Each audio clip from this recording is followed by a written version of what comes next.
Good morning, everyone. My name is MightyStream. I'm going to do your January the 1st just for today in a meditation. Welcome to the new year. I'm excited about your future, the new year for myself and for you.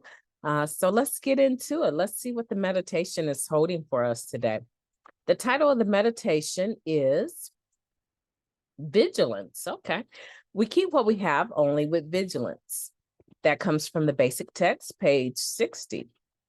How do we remain vigilant about our recovery? First, by realizing that we have a disease we will always have. No matter how long we've been clean, no matter how much better our lives have become, no matter what the extent of our spiritual healing, we are still addicts.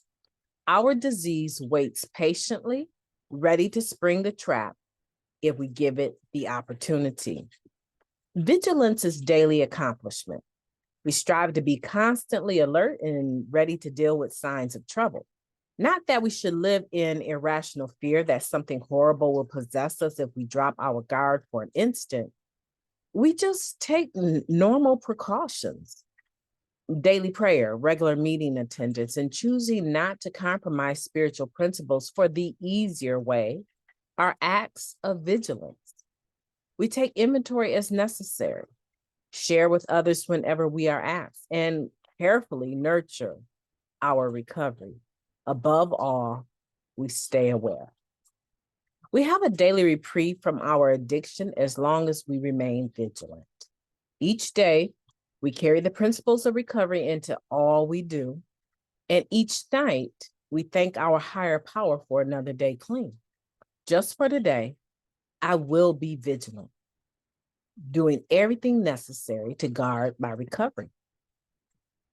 Let's take a moment of silence followed by the we version of the Serenity Prayer and the third step prayer. Moment of silence now, please. Thank you.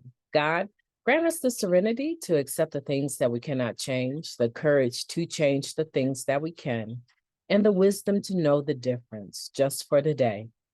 Please and thank you. God, take my will in my life, guide me in my recovery, and show me how to live. Wow, what a beautiful morning. January 1st. This is exciting. I just feel like some of the old lessons from last year, I'm going to be able to use them to be more vigilant in my recovery, more vigilant in my life. And I like this sentence here in the second paragraph where it says, vigilance is daily accomplishment. Being vigilant is not really something that I feel like I have a choice about. My recovery is important to me. With the time that I have clean, I don't want to land in the group of people that have become less vigilant and as a result have lost their I don't want to say lost their recovery, but in a sense, if you relapse and you pick up the drug, something is missing, right? So there's a gap somewhere. I don't want to be in that number of people that get decades clean and become so complacent and so uninvolved with the thing that helped me get clean that I feel like I can go back. I can pick up intentionally. And some people will say, well, it's not intentional. I do believe that there's no way for a drug to get into my body unless I put it in. And that is an intentional act to get high. That's not saying that things don't come up. That doesn't say that I'm not going to run up into a brick wall sometimes. I just passed through a brick wall. And I know for a fact that it's not over. This is going to be not even a brick wall. This is going to be brick hurdles. You know why? Because I'm getting older and my parents are getting older. My siblings are getting unwell. And so I'm going to take some losses. I understand I am going to take some losses. And so these are brick hurdles that I'm going to be bumping into along the way. And I just don't want to pick up over it at all. I don't want to become mean, belligerent, difficult. I don't want to become that type of person either. But I'd rather be that type of person than be that type of person high. Right? So whatever comes, comes, and I believe my faith in my higher power will get me through it. However, there's a piece of work that I must do, and that is remaining vigilant. And what does that include? Okay.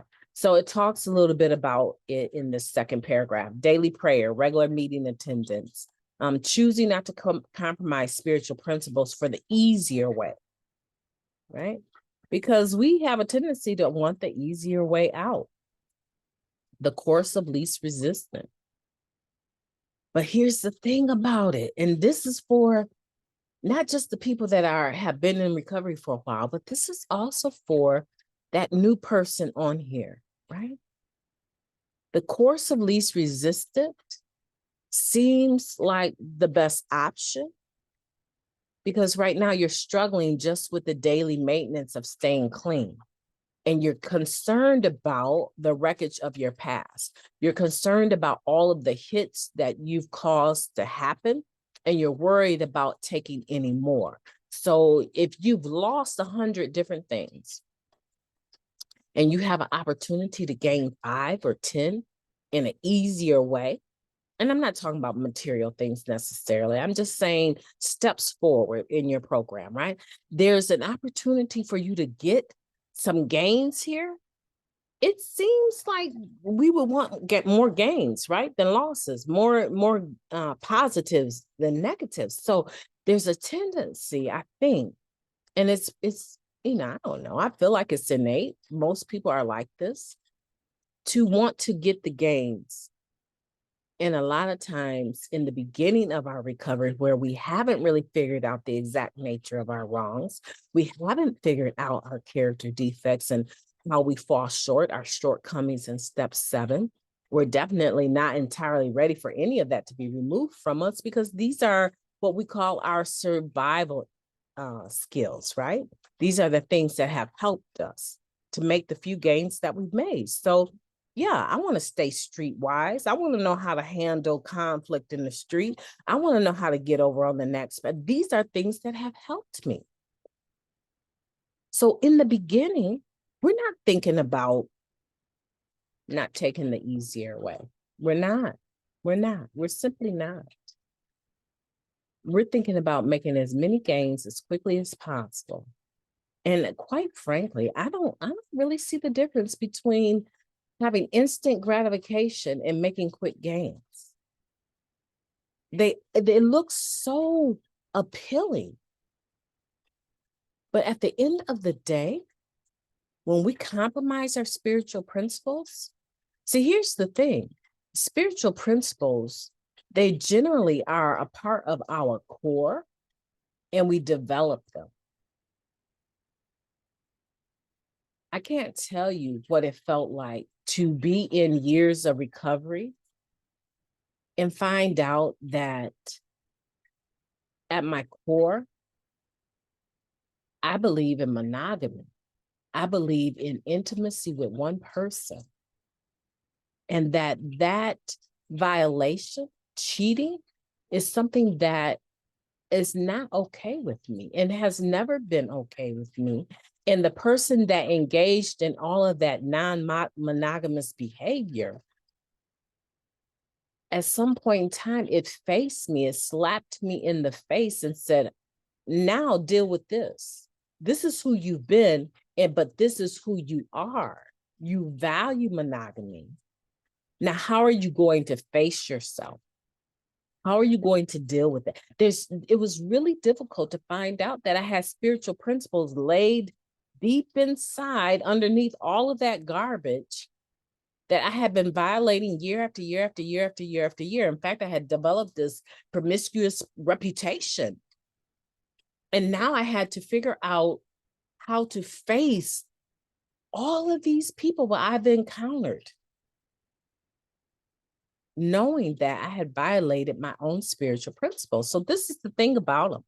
We can compromise them in an honest sense. I would like to say a lot of times we compromise our spiritual principles that we're not aware are actually there.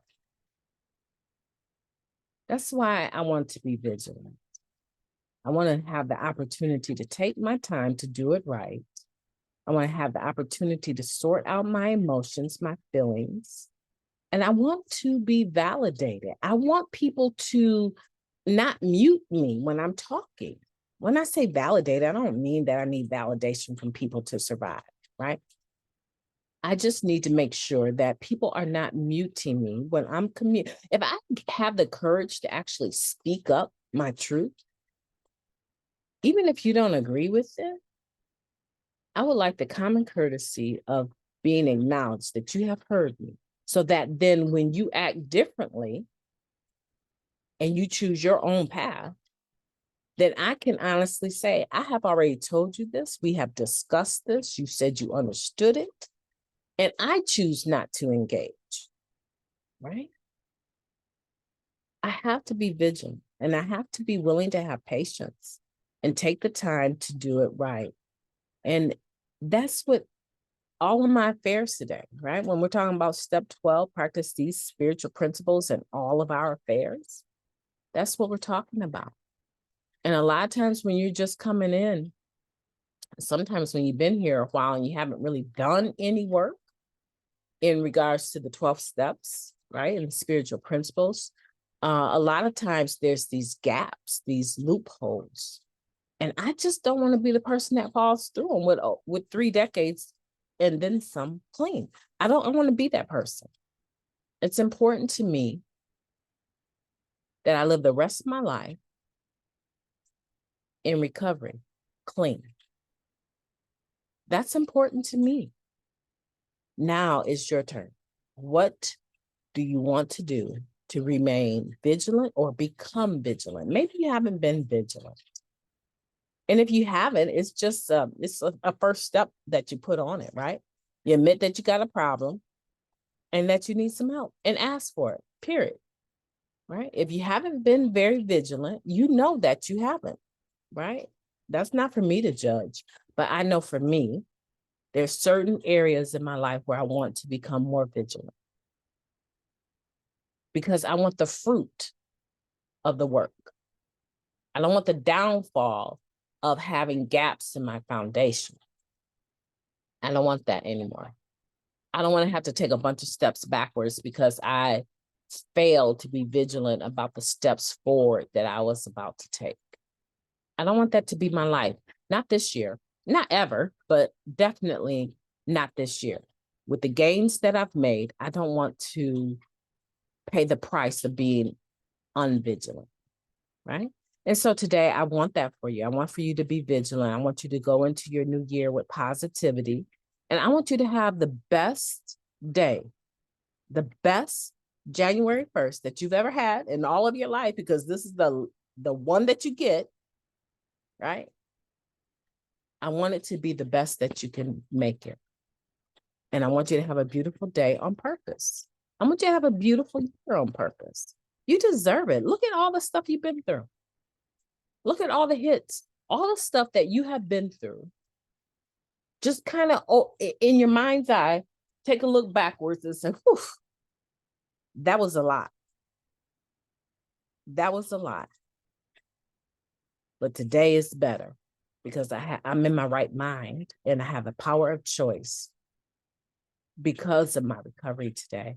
And so why not protect the thing that gave it to you, your recovery, right? Let's be vigilant about recovery. Have a beautiful day, and I will be talking to you tomorrow.